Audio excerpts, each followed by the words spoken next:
Graças e paz, meus irmãos. A mensagem de hoje é a continuação do tema Vencendo as Tempestades da Vida. Nós vimos e aprendemos, em primeiro lugar, como são as tempestades da vida.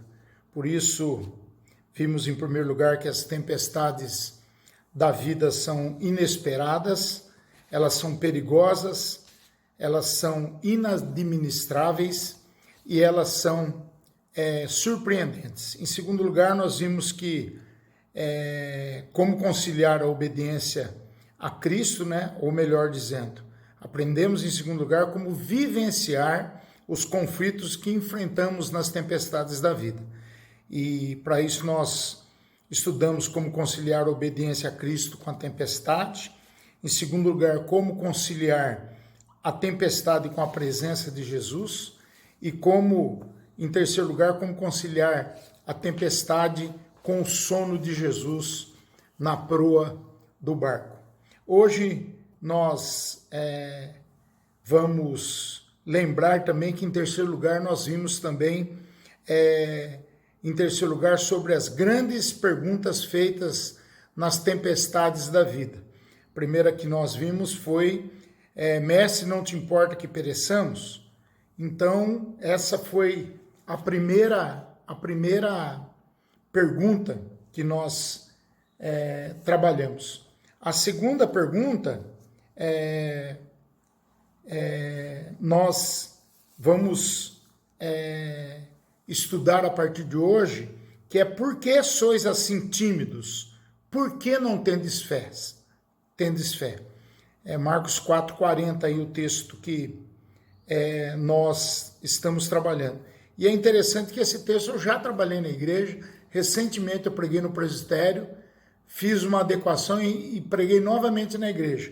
E hoje eu queria lembrar a gente disso e trazer um alento ao nosso coração em relação a essas 4 respostas à pergunta que Jesus nos faz. Às vezes, essa pergunta pode estar sendo dirigida a mim e a você nesta noite. Nesse tempo de crise institucional do governo, coronavírus, você trancado na sua casa, quem sabe você não recebendo o seu salário, quem sabe você empresário não tendo como pagar os seus funcionários. São tantas vertentes, tantas nuances e na grande maioria das vezes negativas. Então Jesus pergunta aos seus discípulos, por que sois assim tão tímidos? Por que não tendes fé? Marcos 4,40. Essa segunda pergunta é do Mestre Jesus. Os discípulos falharam no teste prático e revelaram medo e não fé. Onde o medo prevalece, a fé desaparece. Não há como dissociar ou associar medo com fé. Onde há medo, não há fé. Onde há fé, não pode ter medo. O verdadeiro amor lança fora todo medo. Então nós precisamos encher a nossa alma de pavor, porque pensamos que as coisas estão fora do controle de Deus. Não, nem política institucional, governamental, nem pandemia, nada está fora do controle de Deus. Nós nos desesperamos muitas vezes porque julgamos que estamos abandonados à nossa própria sorte, que o nosso barco está à deriva. Não, isso não é verdade. A palavra grega aqui para medo é deiloi, que significa medo covarde. Além de colocar e explicar a palavra medo, ela vem acompanhada da ação de covardia. Nós somos medrosos e covardes. Os discípulos estavam agindo assim, covardemente, quando eles poderiam ter agido com plena confiança em Jesus. Aqueles discípulos deviam ter fé e não ter medo. E por isso as 4 razões. Em primeiro lugar, bem claramente, bem rapidamente, eles não precisavam ter medo e sim desenvolver a fé por causa da presença de Jesus. Jesus já tinha dado a sua palavra para eles, só que eles não entendiam isso. Eles não ouviram isso. Jesus disse para ele, passemos para o outro lado. Já era a promessa de Jesus. E a promessa é clara. O destino deles não era o naufrágio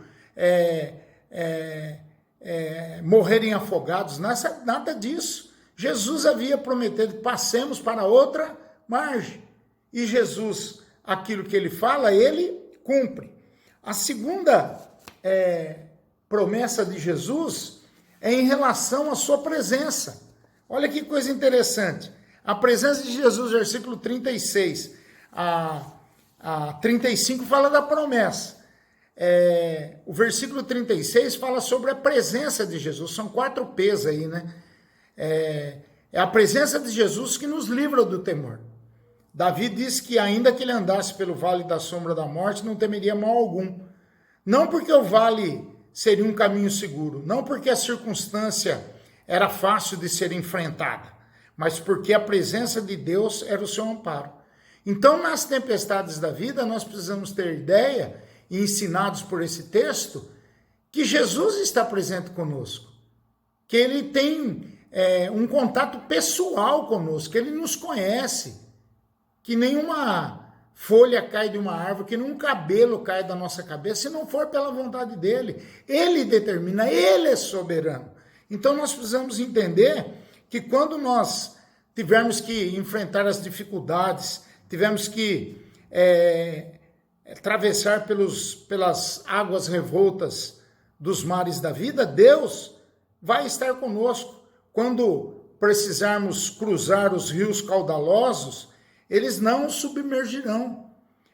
Quando tivermos que entrar em fornalhas, apesar da perseguição e do sofrimento, a chama não vai arder os nossos pés. Não vai arder os nossos pés, porque Deus estará conosco. Jesus disse aos seus discípulos aí: eis que estou convosco todos os dias até a consumação do século. Terceiro lugar, nós precisamos aprender com essa pergunta: por que sois tímidos? Por que não tendes fé? Que a paz de Jesus, como a presença dele e a promessa que ele havia feito, também tem que ser considerado. Enquanto a tempestade rugia com toda a fúria, Jesus estava dormindo. Mulholland, um teólogo, diz que assim como o homem que jogou a semente no solo e depois adormeceu tranquilamente, Jesus descansa certo de que o Pai cuidará dele e da semente que plantara. Será que Jesus sabia que a tempestade viria? É lógico que sim, ele tem todo o poder no céu e na terra. Ele sabia de todas as coisas, ele sabe de todas as coisas. Nada surpreende a Deus, nada surpreende, o apanha de surpresa. Essa pandemia não pegou Deus de surpresa, pegou a gente, mas às vezes a gente quer achar que pegou Deus de surpresa, jamais. Jesus aí, ele sabia da tempestade, por isso ele dormiu. Ele dormiu por 2 razões, dormiu porque descansava totalmente na providência do Pai, e dormiu porque sabia que a tempestade seria pedagógica, seria uma maneira de ensinar os seus discípulos a crer na providência do Pai, né? O fato de Jesus estar descansando na tempestade já deveria ter acalmado e encorajado os discípulos. E, respondendo em quarto lugar essa pergunta de Jesus, porque sois tímidos e não tendo fé, vem o poder de Deus. Então eu falei da promessa, falei da presença, falei também, em terceiro lugar, da paz de Jesus, e por último o poder de Jesus. Versículo 39. Aquele que estava no barco com os discípulos é o Criador da natureza. Ele tem todo o poder sobre os céus e a terra, os ventos, as tempestades, seja o que for. As leis da natureza estão nas suas mãos. Ele controla o universo na palma das suas mãos, de Jeremias. A natureza ouve a sua voz e obedece. Então nós seguimos ao Senhor em todo o tempo, sabendo que ele tem todo o poder, toda a autoridade no céu e na terra. Ele trabalha em nosso favor. Ele nos conheceu, ele nos amou antes da fundação do mundo.